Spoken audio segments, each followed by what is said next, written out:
or welcome back to another episode of Wifey. I'm your host, respectfully Gabby, and in this podcast we talk all about dating and relationships in this modern day. I'm recording this last minute, I'm not gonna lie. It is probably 12 hours before this is gonna be dropped. It is what it is, but it's still coming, at least. At least we're still on time, right? If you have not done so already, please hit that subscribe button. Leave a rating on Apple Podcasts, Spotify. It really helps get the word out there. And we are currently in the preseason of cuffing season. And cuffing season, we got about 3 weeks left until the official season. And then January comes along. Playoffs. We got the playoffs in January. And then we're moving into February. You kind of know where you stand on February 14th. You know what I mean?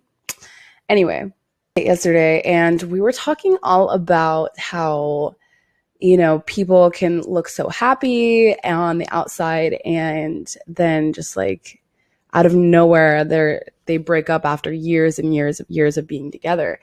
And I genuinely feel like it's because they picked the wrong partner.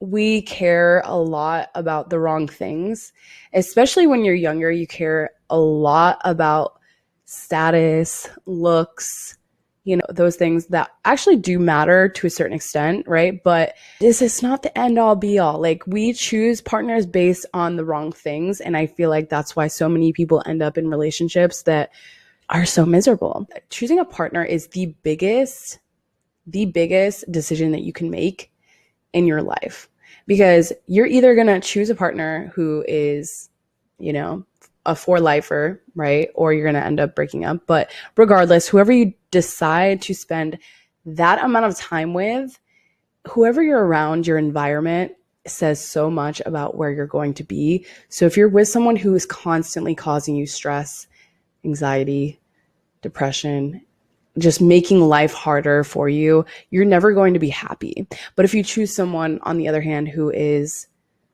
just a ride or die, has really good traits about them, and your best friend, you are going to be so much more happy. You are going to have a lifelong, and yes, obviously it's going to get hard at points, but like, you don't just give up on someone just because. Like, there was something that led up to that point. But since it's cuffing season, I wanted to make an episode on why we choose the partners that we do, why we choose the wrong partners, and hopefully maybe if you are serious about looking for a relationship, if you are, I feel like, mature enough to understand what it is that you need, not what necessarily you want, you will choose so much better. I wanted to share a little story time with you. I met this man probably a couple months ago. I was with a girlfriend in a coffee shop. We were sitting down at the table next to us. There was these two older guys who were just chatting, somehow got onto the topic of me making content about dating online.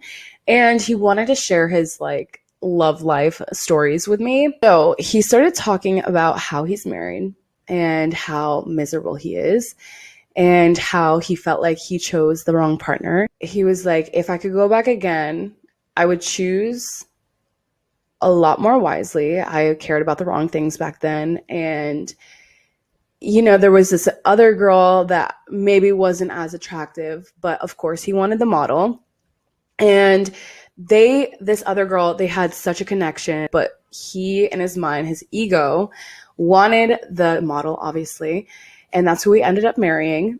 And then years and years down the line, they're still together, but he is absolutely miserable. And he was telling us how he still thinks about this other girl, that years ago they had a connection, but never wanted to give her the chance because he had this other girl who was like the hot commodity. She was in all of the magazines, everything. And I'm like, damn, we really care about the wrong shit. He is no longer attracted to her the way that she looks. He's so turned off. He told me literally about his sex life and how he couldn't get off with her at all. And I just never want to be in that situation where, you chose me based on just looks. That sucks. The advice that he had really struck a chord. I feel like it hit a lot different because he had that life experience to back it up. He had, gone through all of it. He had seen it play out through all the years. But his advice was this: never date someone based off of looks or status alone, because you have to think about yourself years and years from now on your deathbed. Who do you want next to you? The person that one time long ago had looked really great on paper, was really attractive, who is not attractive anymore, who has caused you so much stress, anxiety, all of the things, and has made your life pretty much miserable? Or do you want the person that you have a absolute connection with, who cares so much about you? You guys are ride or dies, best friends. Who do you want next to you? The lists that we have, our laundry list of everything that we want of a person, someone who checks all of the boxes. We get so excited when we meet someone who checks all of the boxes, right? Because you're finally like, oh my God, like this is the person. But here's the thing. I feel like a lot of times when that happens, we tend to put this person on a pedestal. We're so excited and we almost force it to try to work out, because they're like, this is my person. This is who I had in my head. They check every single one of my boxes, but we're not really factoring how this person makes us feel. Because my last relationship, I can give an example. I thought he checked every single one of my boxes of what I was looking for. He looked great on paper, right? But as a person, his traits, his qualities, it just wasn't that we didn't value the same things. We didn't want the same things out of life. But on paper though, he looked great. And that's why it's just never going to work out. Generally speaking, if you have this laundry list, I just stuff that doesn't really matter, stuff that you think you want and think you need, but aren't really what's in your greatest good. It's not what's going to make you grow as a person. I had on my list of things that I wanted in my last partner, obviously financially well, had a steady job. He would like to go to the gym and was really buff, and I liked that. And that's all I wanted, really. He used to play football, and I'm like, ooh, love that. I'm like, you know what? All of that shit does not fucking matter at all. Like, and while I thought I needed the, looks good, has a steady job, guess what I was actually missing out on? He wasn't generous with his money. He judged me for like not going to the gym, and that made me feel awful. So all of these things that I wanted ended up being very negative. So now I just like value things so much different, and like those things don't really matter to me. I think the more that you mature and kind of grow up and are ready for an actual serious relationship, the more those things tend to not matter. Like, for real, just like, obviously you want to be attracted to someone. Obviously there has to be a connection with someone. But the dating someone based off of like who they are on paper is just never going to work out. I had to take a step back and really figure out what it was that I needed out of another person, and like traits that I was attracted to, not the actual thing. I think that we get so wrapped up in this person has to want to do this. They have to have these interests. They have to be just like me in a way. And I almost feel like that's kind of like egotistical. It kicks back to the traits that you're actually attracted to in a person. So for instance, let me give an example. Let's say that you only want to date someone who is super rich. Why do you want that? Like, why do you want someone that is super rich and wealthy? Like, and then I realized for me, like, I was only talking to guys that like had a significant amount of money, and I'm like, okay, well, this isn't working out. I don't have a connection with any of these people. They're treating me like shit, let's be honest. And so what quality, what trait is it that I'm attracted to about having money? So then I went back and thought about it. And really, for me, it's someone who is ambitious, someone who has drive, someone who has goals. That's really important to me because I have my own ambition, drive, and goals. And I feel like a lot of people say that they want someone like super rich, but like, why do you want that? Is it the security? Could you maybe date someone who isn't a millionaire, and like has money and is generous towards you? Is it the generosity piece? Like, do you want someone who's generous? A lot of people will date someone who has the financial like abundance, but they're not generous towards you. So like, you're not benefiting off of it. It's just a status thing. But you have to think about whatever it is for you. Why do you want those things on your list? So if you have a list, go back on your list and think, why do I want these specific things? What trait does that person possess to do this thing?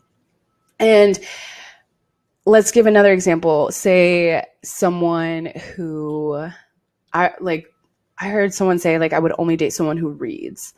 And really what it comes down to is like, I'm sure that trait that you're actually attracted to is someone who like has that growth mindset, someone who is eager to learn.